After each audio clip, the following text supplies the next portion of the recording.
This was the first story that I ever wrote. It was back in 2005. The photo was in a house that Michelle and I rented in Cône-Minevois, which is in southern France. And I wondered who the couple were, so I wrote a story about them. Jules, step a little closer to Marie and a little bit more towards me. Marie, just a smile. No, not a grin.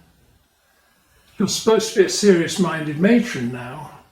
Yes, that's it. Hold it. Hold still one moment. Yes, thank you. That looks excellent. Thank you, Charles, for coming all the way out from Toulouse for this. I can't tell you how much we appreciate it. You've made our special day even more exceptional. Well, what else could I do for an old friend? Anyway, you know that the studio is only just starting to look as though it has a future. I'm afraid some nice photographs are all I can manage for a wedding present at the present time. But you two really are my favourite people. And in that uniform, Jules, you look quite dashing. It was a magical 4 days. It was the wedding and 3 blissful days afterwards. They went on the train to Narbonne and stayed in Gruissan by the sea for 3 idyllic days and nights. Then all too soon it was time to return to Cône-Minevois. After a single night at Marie's parents' house, Marie's parents even gave up temporary occupation of their double bed for the convenience of the two lovers. They were spent trying to muffle the sound of their continued exploration of one another in a small house. Then morning came with Jules off to join his regiment to continue his basic training. Jules had decided to volunteer right from the start. Either it'll be over before Christmas, like they say, or they'll be conscripting everyone, he told Marie. And if they're still at it in the new year, I might be in line for promotion, a corporal or even a sergeant.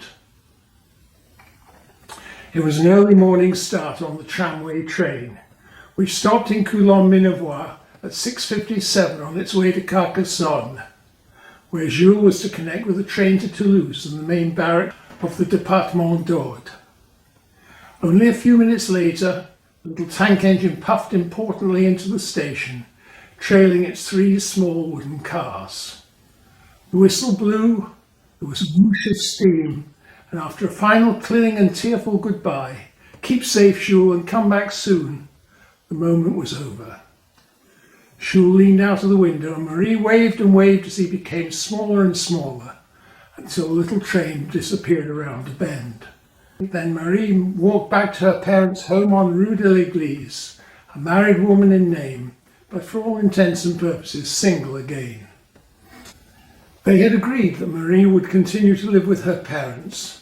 Clearly with Jules away they could not set up their own establishment. It was neither practical nor affordable. Marie's parents provided her with the room she had slept in since she was a child, and it would give her the opportunity to save up. After helping with room and board, there was at least a little over from her employment at Fleury-Louise, and in addition they would have Jules' military pay.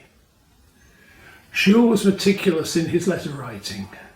Sometimes a letter would arrive by the early morning post, and Marie could read it before she left for work. On other days, Marie looked forward to getting home from Fleury-Louise in the evening to see whether there was a letter for her. "It's all marching up and down, taking orders, running here and there for no apparent reason," Jules wrote to Marie soon after arriving in Toulouse. "We haven't even been issued rifles and bayonets yet." Marie read and reread each letter and kept them all in an ornate box intended for floral sprays. She'd solicited the box from Madame Louise for the purpose. In her own letter, she enclosed dried flowers from her parents' garden to remind Jules of her, and he responded that he kept them close to him in the breast pocket of his uniform. 4 weeks later, the postman delivered a medium-sized package addressed to Madame Marie Lenôtre, heavily wrapped in brown paper. Inside was the wedding portrait in a fine-looking oval frame with silvered tassels on either side. Jules looked so handsome in his uniform, dashing, no question about it, and she in a long white wedding dress and bouquet of white roses and lilies. Maybe they could start up a dynasty of beautiful and well brought up children. Monsieur le Curé had more than hinted to them on their wedding day that he expected to see them back soon for a baptism. The more she looked at the photograph, the more handsome Jules seemed to her, looking slightly over her shoulder and slightly towards the camera. "No, Jules," Charles had teased. "Look up more and stop leering. Can you do that? You can do that later." And the signature, C. Corbelet Toulouse, in tiny letters across the bottom of Jules's uniform jacket. In her chaste and lonely single bed, Marie held the framed picture close to her till she fell asleep, thinking to be holding the real flesh and blood Jules, and wondering what he was doing and whether he was all right. She wrote excitedly about the photograph next day, and how wonderful it looked, adding that to be able to see his picture so fine and handsome gave her the courage to accept the privations of their separation. That evening she made space for the photograph and the frame on her bedside table, where it would remain for the rest of her life. In the autumn, when the leaves on the vines turned to red and gold, Jules's letters informed Marie that the regiment would be leaving Toulouse for Flanders. Next, she learned that the journey had taken a whole day and night, skirting around the east of Paris to Lille and Armentières, followed by a route march of some 20 kilometres. In a letter soon after their arrival in Flanders, he wrote that they were dug in near a village called Ypres in Belgium. Marie found it in an atlas in the school library, but they'd not yet been allowed to go into the town. There'd been heavy fighting back in August, but now the situation seemed to have stabilised. "We spent all our time digging trenches as if we were moles," wrote Jules. "It's amazing. There are even underground mess halls and an underground hospital. In case anyone gets sick," he added thoughtfully. "Most of the time nothing much happens. As for the food, those army rations hardly keep a man alive. And they aren't exactly haute cuisine. I do so look forward to your packages."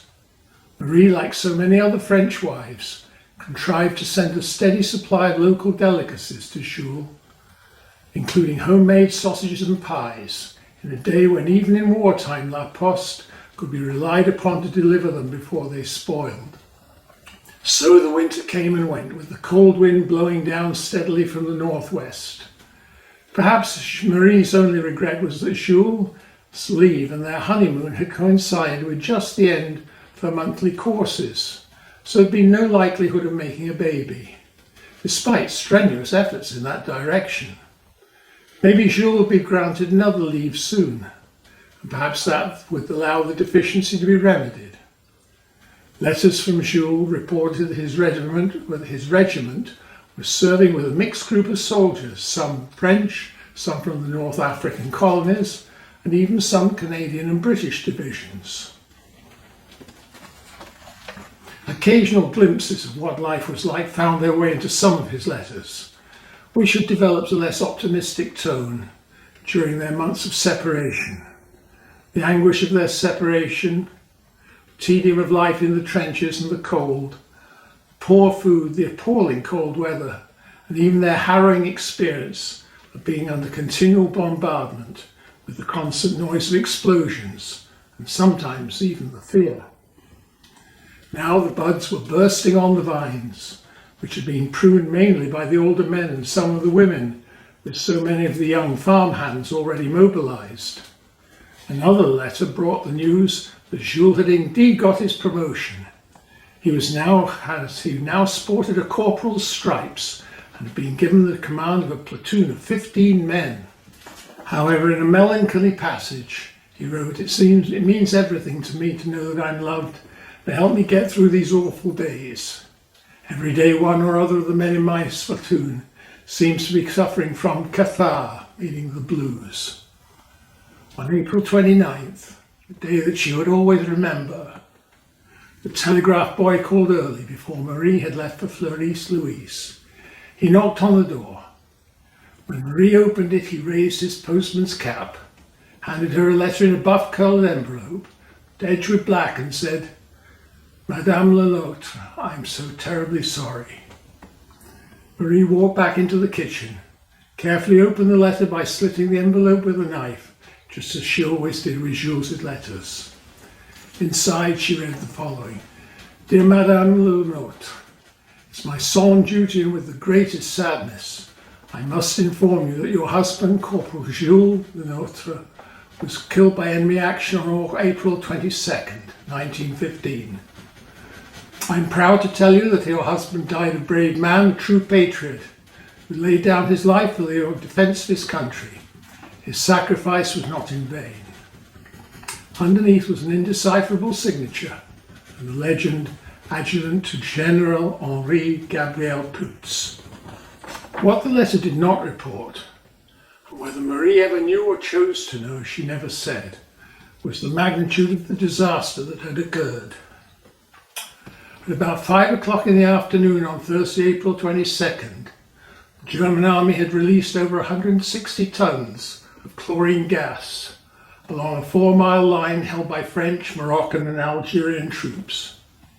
The soldiers dug into their trenches, watched the eerie sight of a greenish-yellow cloud gradually coiling across the road, the mud and shell holes of no man's land towards them, carried by an easterly breeze. Within minutes, 6,000 French and colonial troops, including Jules and every one of his platoon, were suffocated by the dense, choking chlorine gas as it rolled into their trenches, and thousands more suffered blindness or irreparable injuries to their lungs. It was the first large-scale gas attack ever mounted. Although it was normal practice for a senior officer to write a letter of condolence to the parents or widow of a soldier lost in battle, so great were the losses at Ypres that all Jules' senior officers had succumbed to the gas, and the indecipherable signature belonged to one of General Putz's administrative staff pressed into service for the occasion. In 1921, when the great carnage of war and the succeeding disaster of influenza had finally subsided, Coulommiers, along with every village and town of the Third Republic, commissioned the construction of a war memorial by public subscription. Business at Fleury-Louise had picked up again, and Marie contributed to the enterprise 3 months' widow's pension, 4 weeks' wages, and the proceeds from the sale of her grandmother's pearl necklace. Monsieur Perrault, stonemason and sculptor of funerary monuments, was contracted to supervise its construction of white limestones from the Montagne Noire upon a plinth of red and white marble from the quarries at nearby Cône-Minervois. The letters and names of the fallen were incised into the limestone in leaded letters, year by year, beneath the following inscription: Commune de Cône-Minervois, à ses enfants morts pour la France, reconnaissance. Near the top, under the date 1915, appeared the name Le Nôtre Jules. Below, under the year 1916, was inscribed the name Corbulet Charles, who had been conscripted and had fallen at Verdun. The official dedication of the memorial took place on Armistice Day 1923, with the pomp of a military band from Carcassonne, a parade of veterans in uniform, marching from the mairie to the site outside the railway station. Tricolour flags were set at the base of the monument, and the structure itself was draped in vertical tricolour banners. The mayor and the regimental commanding officer made speeches, declaring that the sacrifices made would never be forgotten, because the fallen had served in a war that would end all wars. A commemorative letter was read out from Maréchal Pétain, the hero of Verdun. Even the curé was on hand to bless the memorial, despite the separation of church and state. A wreath was laid by a surviving parent, widow, or brother or sister, in honour of every name recorded on the memorial, beginning at 1914 and ending with a single name for 1919, Duclos Pierre, who had lost his legs on the last day of the war, but who had lingered on until gangrene claimed him in the first days of the new year. Marie listened to the speeches with special poignancy. She remembered that her grandmother had been similarly widowed in the war with Germany of 1870 or 1871. Grandmaman, however, had remarried some 5 years later.